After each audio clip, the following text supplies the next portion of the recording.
Hey everyone, this time we're going to be looking at Altered Beast, which was released by Sega in 1988. Altered Beast was the original pack-in game for the Sega Genesis. It does a pretty good job of showing off what the Genesis could do with large, detailed sprites, but it didn't quite do what Sega wanted it to do, which was, really match what Mario had done for Nintendo. Let's actually take a quick look at all of the launch titles for Sega. There are only 6 of them, so this will go by pretty fast. They didn't have a great launch lineup, but it was fairly decent for what it was. So here's Sega's launch lineup. Last Battle, Space Harrier 2, Super Thunder Blade, Thunder Force 2, Tommy Lasorda Baseball, and Altered Beast.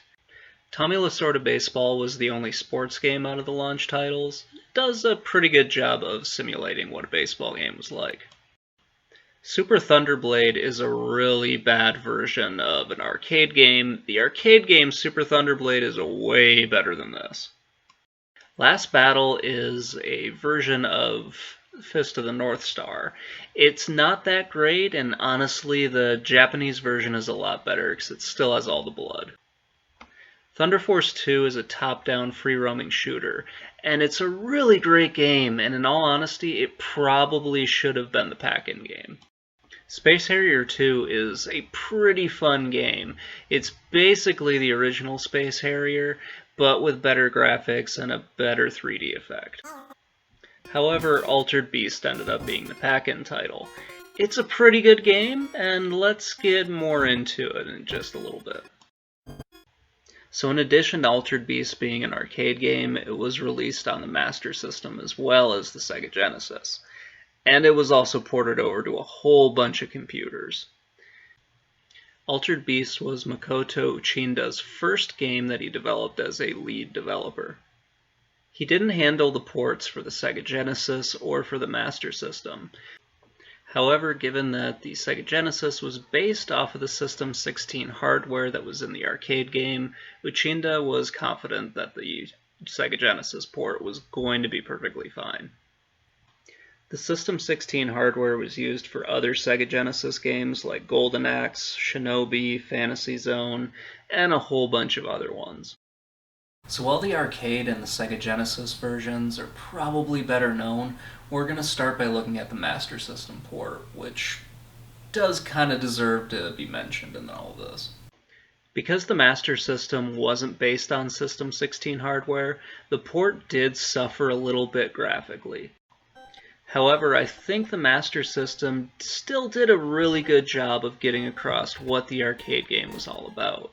Granted, the graphics aren't going to be as good, but you still get the same gameplay, and you still have a few of the things in it that kind of makes the game pretty fun. I think the part of the Master System port that I like the most is how the enemy sprites just kind of break apart like that. I don't actually like the controls very much, as, just having 2 buttons feels a little bit weird to me. It was also kind of hard to react in the way that I was going to be able to do in the Sega Genesis version.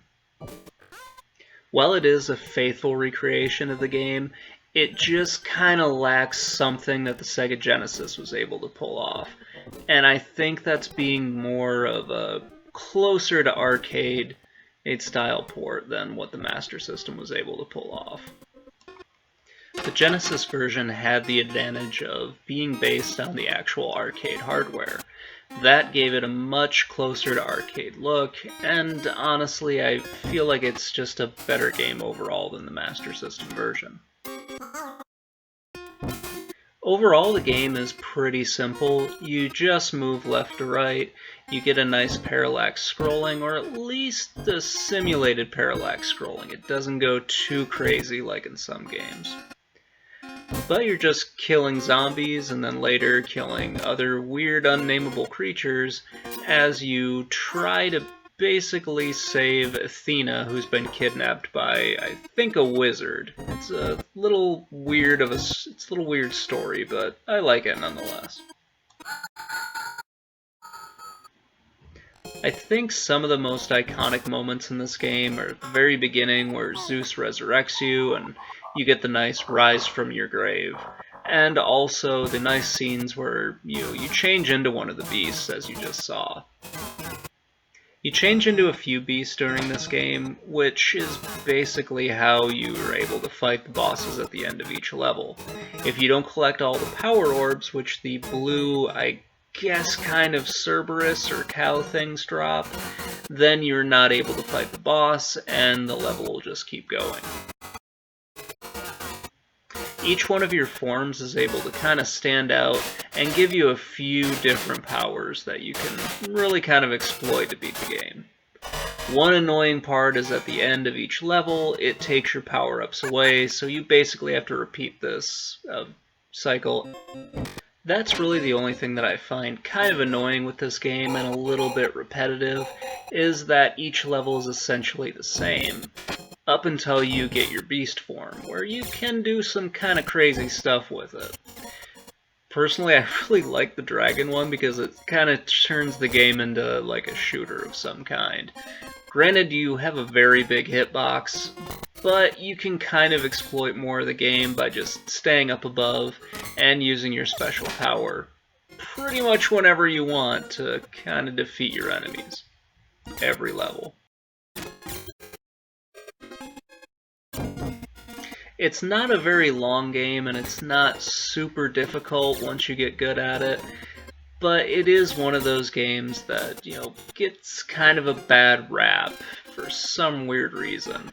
I've met a lot of people that don't really like the game that much, and I don't honestly understand why. For what it is, it's a pretty fun early beat-em-up game.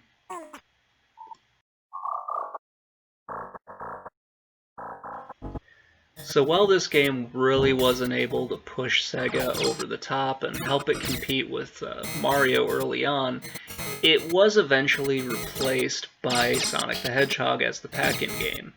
I think Altered Beast did a pretty good job as the pack-in game. It didn't, bring the same success as Sonic did, but for a while this did hold the banner for Sega and did a pretty good job of kind of promoting the company.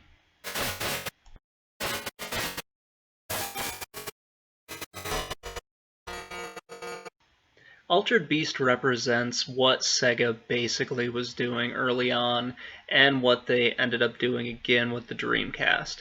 And that's bringing a lot of their arcade ports over to their systems early on, in an attempt to build up their library and better compete with Nintendo. It was a really good strategy that worked pretty well for them for a while, but unfortunately when it came for the Dreamcast, they just couldn't keep up with Sony, Nintendo, and also Microsoft once they came on the scene. So there were two other games in this kind of short-lived series by Sega.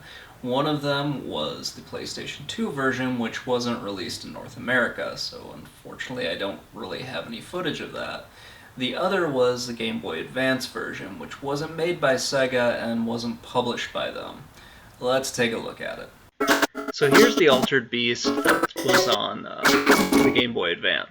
This was supposed to be a sequel to the original Altered Beast, and it's kind of a weird one. It's got a very strange story to how it was made.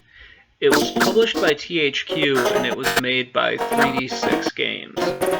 3D6 Games made a bunch of games for the Game Boy Color and the Game Boy Advance, and then disappeared in 2002, and then re-emerged in 2013, made one game, and then disappeared again.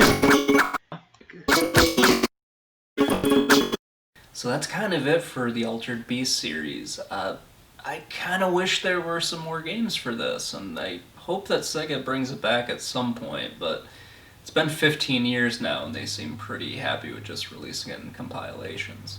So anyway guys, that's going to wrap it up. Please let me know what you think in the comments below, and have a great day.